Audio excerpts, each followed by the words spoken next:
بسم اللہ الرحمن الرحیم اللہم صلی علی محمد و آلہ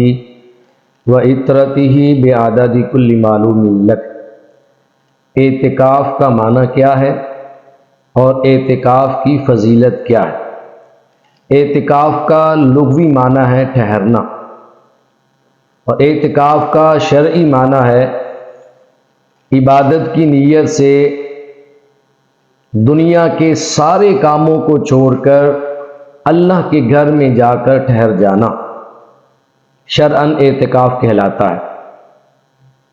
اعتکاف کی فضیلت کیا ہے؟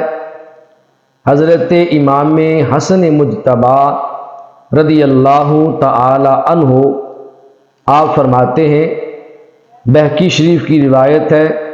کہ آقا دو جہاں صلی اللہ علیہ وآلہ وسلم نے فرمایا، جو شخص رمضان المبارک کی 10 راتوں کا اعتکاف کرتا ہے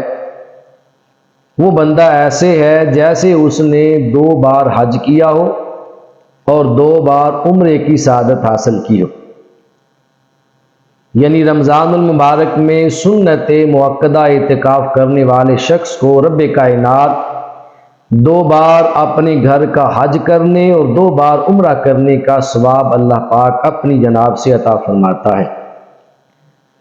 اور تاجدار کائنات سرور انبیاء صلی اللہ علیہ وسلم نے فرمایا، سنن ابن ماجہ کی روایت ہے، فرمایا حالت اعتکاف میں معتکف گناہوں سے بچا رہتا ہے، اور اس حالت میں معتکف جو نیکیاں نہیں کر سکتا، رب کائنات معتکف کو نیکیاں کرنے والے کی مثل ان نیکیوں کا ثواب عطا فرماتا ہے۔ حالت اعتکاف میں معتکف کسی بیمار کی عیادت کے لیے مسجد سے باہر نکل کے نہیں جا سکتا، اس نیکی سے محروم رہتا ہے۔ حالت اعتکاف میں معتکف نماز جنازہ ادا کرنے کے لیے مسجد سے باہر نہیں جا سکتا، اس نیکی سے محروم رہتا ہے۔ لیکن اللہ تبارک و تعالی معتکف کو جو نیکیاں وہ حالت اعتکاف میں نہیں کر پاتا، اللہ ان نیکیوں کا ثواب انہیں نیکی کرنے والے کی مثل عطا فرماتا ہے۔ یہ بڑی فضیلت ہے اعتکاف کرنے کی۔ حضرت عطا خراسانی رحمۃ اللہ تعالی علیہ فرماتے ہیں کہ معتکف کی مثال اس بندے کی طرح ہے جو شخص کسی بادشاہ یا کسی سخی کے دروازے پر بھیک مانگنے کے لیے دھرنا دے کر بیٹھ جائے اور یہ کہتا پھرے کہ جب تک بادشاہ مجھے خیرات نہیں ڈالے گا تب تک میں بادشاہ کی چوکھٹ کو چھوڑ کر جانے والا نہیں ہوں، اس چوکھٹ پہ آیا ہوں تو اب بھیک لے کر جاؤں گا۔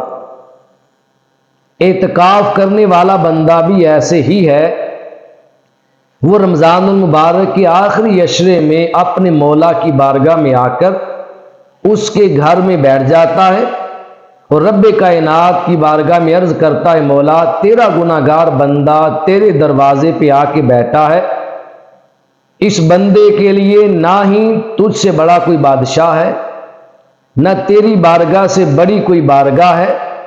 اور نہ ہی تیری بارگاہ سے بڑی خیرات کسی اور جگہ سے مل سکتی ہے۔ اے مولا اس ارادے اور نیت سے تیری چوکھٹ پہ بیٹھا ہوں کہ تو میرے گناہ ضرور معاف کرے گا اور مجھے بخشش کا پروانہ ضرور عطا فرمائے گا۔ معتکف جب اس نیت سے اپنے رب کے گھر میں 10 راتیں گزارتا ہے تو میرا رب تو وہ رب ہے جو ہر رات پچھلے پہر خود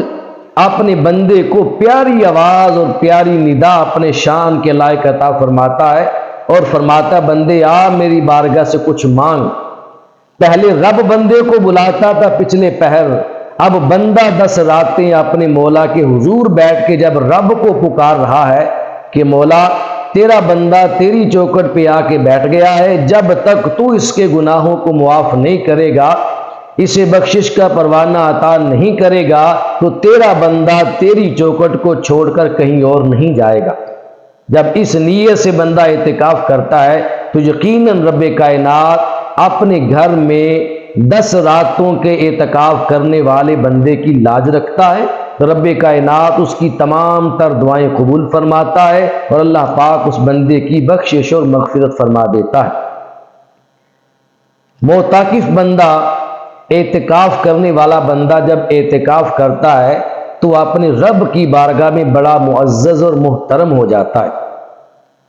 کیوں کہ جب تک وہ حالت اعتکاف میں رہے گا وہ رب کے گھر میں رہے گا، اور رب کے گھر میں آنے والا رب کا مہمان ہوتا ہے،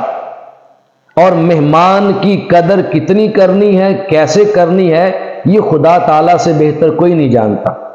اور خدا تعالیٰ کے گھر مہمان بننے والے سے بہتر مہمان بھی کوئی نہیں ہوتا۔